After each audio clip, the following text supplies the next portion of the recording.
of the first ways to come to know yourself is to understand that you don't. And that you also don't know the people you love very well. But we'll get to that.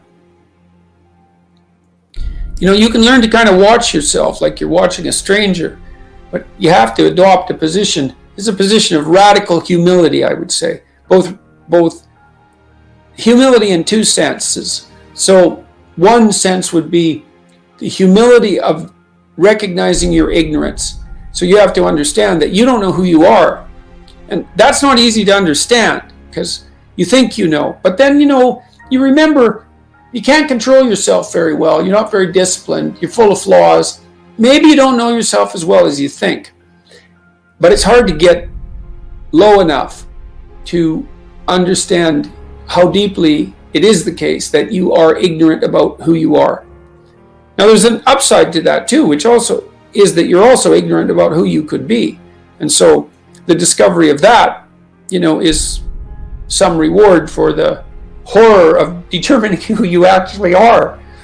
And then I would say, well, then you watch yourself, and you attend to your conscience and you watch yourself like you're watching a stranger. You watch what you say and you listen. And you think, well, what sort of person would say that? And how am I reacting emotionally when I'm communicating in that manner? Is that making me feel stronger or weaker? Is it filling me with shame? Is it helping my confidence? Am I laying out a lie? Am I deceiving myself and other people? Am I adopting this personality at parties that is designed to impress and to amuse, and it comes across as nothing but like self-centered narcissism? What are my dark fantasies? What are my aggressive fantasies? What is it that I'm willing to do? What am I interested in so that I'll spontaneously pursue it? What do I procrastinate about and why? What am I unwilling to do? What do I think is good? What do I congratulate myself for accomplishing? And what do I berate myself for failing to confront and to implement? Those are all incredibly complicated questions, and you don't know the answers to them. So that's a start. And then in terms of potential, well, you'll discover a little bit more about your potential as you discover who you are, especially the darker parts of yourself, because then you discover your potential for mayhem. There's some real utility in that. The discovery that you're dangerous. It's such a useful discovery. It's actually something that strengthens you, because the first thing that a realization like that can in fact produce is the ambition to incorporate that danger into a higher order personality, that dangerousness into a higher order personality, and that can make you implacable. That can make you someone who can say no when you need to say no. That can make you someone who won't avoid necessary conflict. And so that's unbelievably useful. And so that's one of the potentials that you might discover. The other thing you do to discover your potential is you challenge yourself. It's like Rule 4 in my book, 12 Rules for Life, is compare yourself to who you were yesterday and not to who someone else is today. And that's kind of a good way to start this. It's like, well,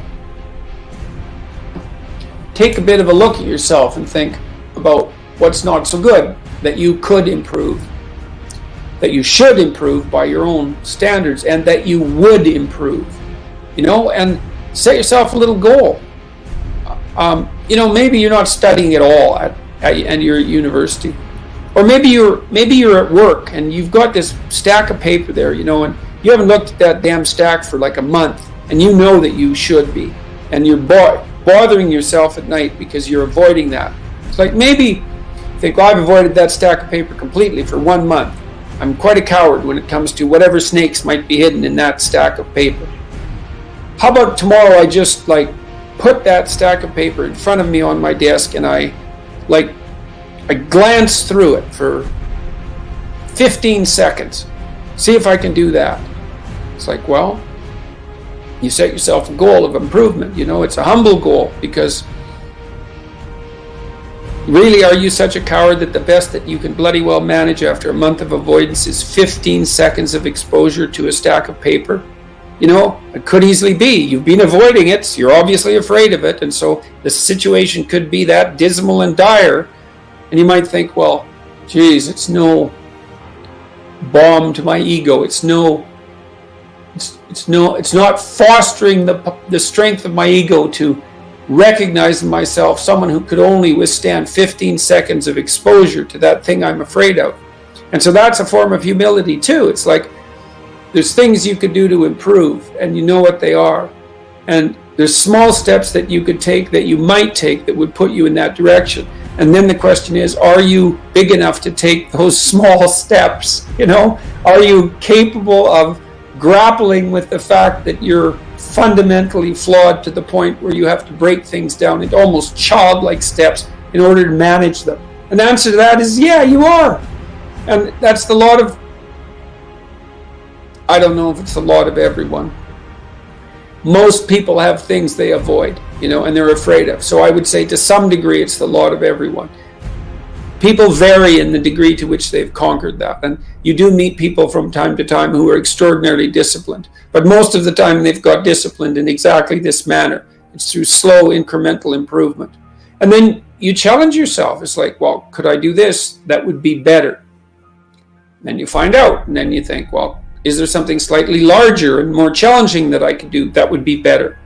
And you try it and you find out. And as you try it and you find out, generally you get better at it and you can take on larger and larger challenges. That's why I suggested, again in 12 Rules for Life and also in Maps of Meaning, is that, you take responsibility for yourself. That's part of standing up straight with your shoulders back. It's like, take on the world, man, but only in the what would you say, only at the level that you can manage. When you're ignorant and biased and deeply flawed and immature, it's where everyone starts. You don't want to bite off more than you can chew, but it doesn't mean that you can't wrestle with part of reality. Some part that's small enough so that you have a good shot at victory. And then you attain victory over some small part of the chaos. And then you're the person who's victorious over chaos. You're just a beginner, but that's who you are. And then maybe you can get unbelievably good at that. And maybe you can ally to that the ability to recast tyrannical order into chaos and restructure it into something deeper, more profound, and more suitable for human habitation. That's the other half of the hero myth, right? Half is to overcome chaos itself, and half is to confront tyranny where it needs to be confronted, to allow the chaotic degeneration, can allow the chaos to emerge in place of the tyranny, and then can recast that into the order that's proper. And you do that by challenging yourself humbly at the level that you're able to function.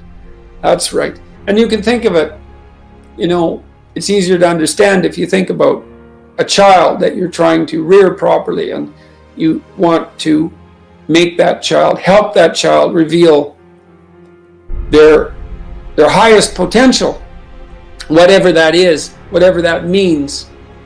And what you do is you don't set them a series of impossible tasks in the hope of undermining their self-confidence. You form a relationship with them that is predicated on your interest in their highest mode of being. And then you offer them challenges that are precisely optimized to their ability, right? So they can do them, but they have to stretch. The two elements of their ability would be what they can do and how much they're capable of transforming what they can do. And an optimal challenge stretches you to the end of what you can do, and then into the domain of how you can transform. And so if you love a child, then you set them tasks of that nature, and maybe they have a reasonable chance of success, a 70% chance of success, or an 80% chance of success. Might depend on how sensitive your child is. You do the same thing for yourself, but you have to be humble and wise enough to understand that you might have to aim pretty damn low, especially in those places where you're not functioning well. And it might be so embarrassing that you can't bring yourself to fathom that that's actually who you are. But Jung described the fool, the archetypal figure of the trickster and the fool, as the precursor to the savior, to the redeemer. And that's an unbelievable bit of wisdom, because what Jung meant was that to put yourself together, which is to follow the path of redemption, to follow the redeemer. If the redeemer is a type of personality that you could in fact be inhabited by or manifest, then the first steps towards that is to allow yourself to be a fool, right? It's because you don't know what you're doing. You have to admit that. And there's going to be a loss of ego or destruction of ego, arrogant ego that necessarily accompanies that. But you need the loss of that arrogant ego, because it's precisely what's interfering with your movement forward. It's part of the adversarial process, mythologically speaking, that stops moral progress. You're too proud of who you think you are to notice what you're like so that you could change properly. You don't want to sacrifice that part of yourself. It's probably associated with some delusion that helps you maintain, what would you say, a positive, although very fragile self-image, in the absence of genuine effort. It's not to be recommended.